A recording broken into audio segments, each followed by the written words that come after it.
আমি ডাক্তার নাজমুল করিম মানিক, চর্ম যৌন রোগ বিশেষজ্ঞ, কসমোজেন স্কিন কেয়ার থেকে বলছি। এটি 15-1 হাসান ট্রেড সেন্টার, হাতিরপুল পরিবার। আপনারা জানেন যে যৌন রোগ একটি মারাত্মক রোগ। এই রোগ যৌন মিলনের মাধ্যমে সঞ্চারিত হয় এবং প্রত্যেকটি মানুষের একটি জৈবিক চাহিদা আছে এবং এই জৈবিক চাহিদার কারণেই মানুষ যৌন মিলন অথবা সেক্স এটা করে থাকে এবং এই যৌন মিলন মানুষের একটি অত্যাবশ্যকীয় জিনিস। অর্থাৎ একটি বয়সের পরে যখন যৌবন প্রাপ্ত হয় তখন তাদের দুটি হরমোন, টেস্টোস্টেরন, প্রোল্যাক্টিন, এই টেস্টোস্টেরনটাই মানুষের যৌন চাহিদাকে নিয়ন্ত্রণ করে।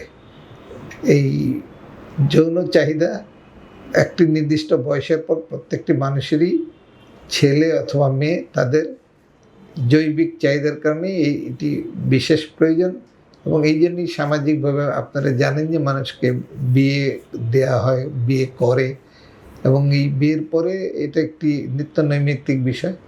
কিন্তু দুর্ভাগ্যের বিষয়ে দেখা যায় যে অনেকেই এই যৌন মিলনে অপারগ অথবা দুর্বলতা বোধ করেন। এই দুর্বলতা সাধারণত অনেকগুলো কারণে হতে পারে। প্রথমত যেটা হরমোন, একটু আগেই বলেছি যে টেস্টোস্টেরন হরমোন, এই টেস্টোস্টেরন।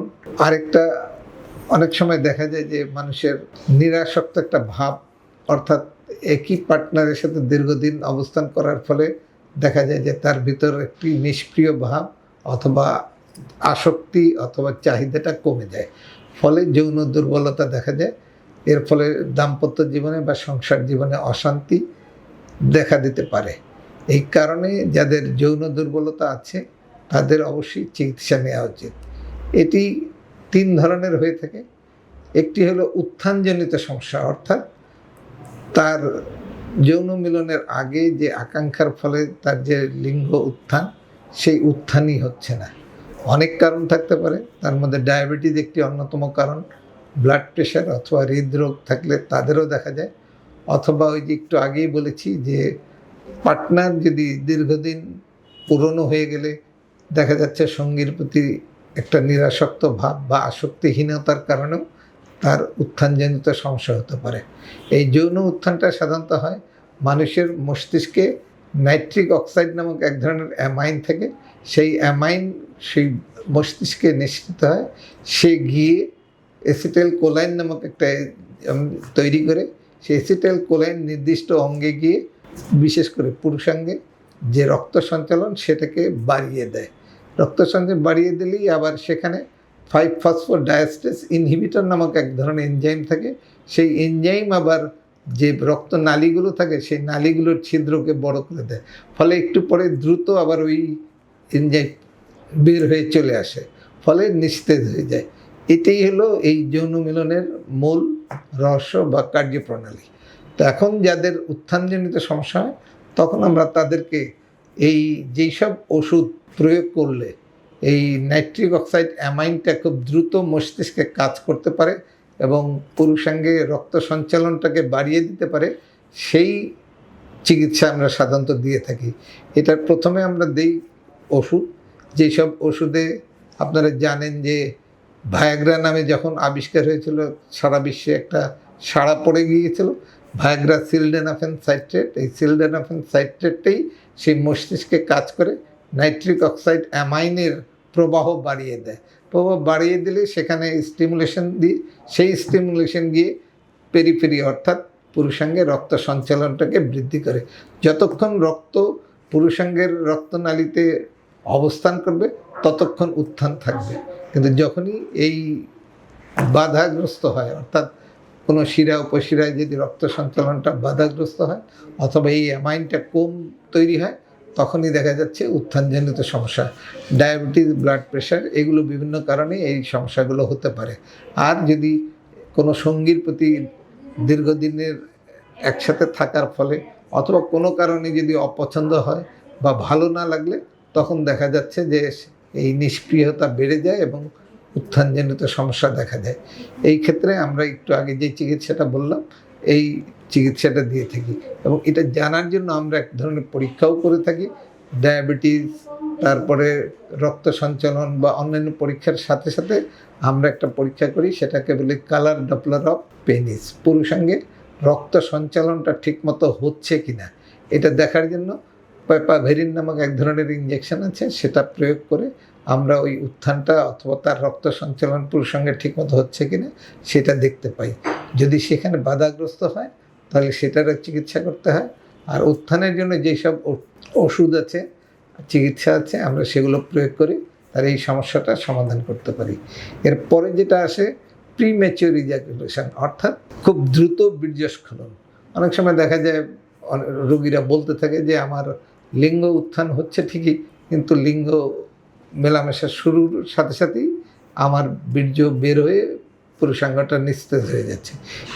এই ধরনের সমস্যায় সবচেয়ে বেশি ভুগে থাকে এবং এটা একটা মারাত্মক সমস্যা। এদের সংসারে অশান্তি দেখা দেয়, দাম্পত্য জীবন বাধাগ্রস্ত হয় এবং এদের ভিতরে এক ধরনের মানসিক অবসাদ বা মানসিক কষ্ট পরিলক্ষিত হয়। এই রোগেরও দ্রুত চিকিৎসা করা উচিত। এখানে ওষুধ আমরা প্রয়োগ করে থাকি, চিকিৎসা দিয়ে থাকি, এর সাথে সাথে কিছু পরামর্শ দিয়ে থাকি। সেই পরামর্শগুলো হলো একটা টু অ্যান্ড ফ্রো, অর্থাৎ মেলামেশার পরেই একটু পরেই আমরা তাদেরকে বলি যে লিঙ্গটাকে বের করে এনে জাস্ট লিঙ্গের মাথা হাত দিয়ে চেপে রেখে 5-10 সেকেন্ড পরে আবার মেলামেশা শুরু করতে। এই পদ্ধতি অবলম্বন করলে দেখা যায় যে তারা অনেকক্ষণ বা দীর্ঘক্ষণ মেলামেশা বজায় রাখতে পারে। এছাড়া আমরা তাদেরকে ডায়াবেটিস আছে কিনা, কারণ ডায়াবেটিস একটি ধ্বংসকারী রোগ, যেটার ফলে এই যৌন যে দুর্বলতা এটা প্রকট হয়। সেই ডায়াবেটিস থাকলে ডায়াবেটিসের চিকিৎসা, আবার ব্লাড প্রেশার থাকলে বা রক্ত সঞ্চালন যদি মস্তিষ্কে বা হার্টে কম হয় তখন আমরা তাদেরকে এক ধরনের সাবধানতা অবলম্বন করতে বলি। এই কারণে যে যৌন মিলনের সময় দেখা যায় রক্ত পুরুষাঙ্গের দিকে বেশি সঞ্চালিত হয়।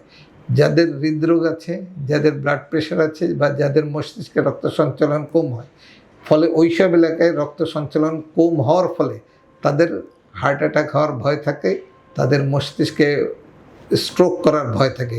এই জন্য এই ধরনের সমস্যা থাকলে তাদেরকে আমরা দীর্ঘক্ষণ যৌন তৎপরতা থেকে নিবৃত্ত থাকার পরামর্শ দিয়ে থাকি।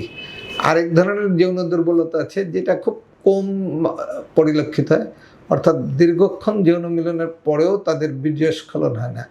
এই ধরনের লোকরাও খুব অস্বস্তিতে ভোগে, অর্থাৎ বলে যে অনেক দীর্ঘক্ষণ আমি যৌন মিলনের পরেও তার বীর্যস্খলন হচ্ছে না। সেক্ষেত্রেও এক ধরনের সমস্যা। এক্ষেত্রে তাদের প্রতি আমাদের পরামর্শ থাকে যে আমাদের কিছু কিছু ওষুধ আছে যেগুলো যৌন মিলনে আমরা দীর্ঘতর করার জন্য প্রয়োগ করে থাকি, সেই ওষুধগুলো যেন তারা না খায়। সেই ওষুধগুলো খেলে দেখা যায় যে বীর্য আসতে চায় না, এবং বীর্য বেশিক্ষণ দেরি হলে তখন যেই মানুষটি ক্লান্ত হয়ে যায় অথবা তার হৃদরোগ হওয়ার সম্ভাবনা থাকে, কারণ হার্টের রক্ত চলাচল কম হওয়ার কারণে তিনি বুকে চাপ বা ব্যথা অনুভব করবেন এবং হার্ট অ্যাটাক হওয়ার ভয় থাকে। এছাড়া এই দ্রুত যেন আসে বীর্য, সেজন্য আমরা আবার কিছু পদ্ধতি তাদেরকে বলে থাকি।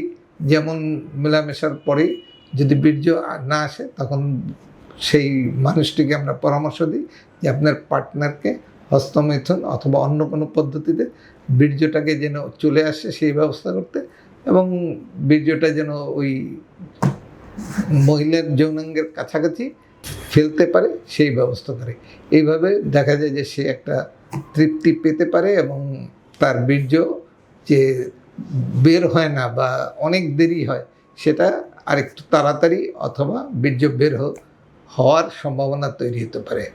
এই 3 ধরনের সমস্যা নিয়েই সাধারণত মানুষের যৌন সমস্যা নিয়ে আমাদের কাছে আসেন এবং আমরা পরামর্শ এবং চিকিৎসা দিয়ে থাকি। ধন্যবাদ।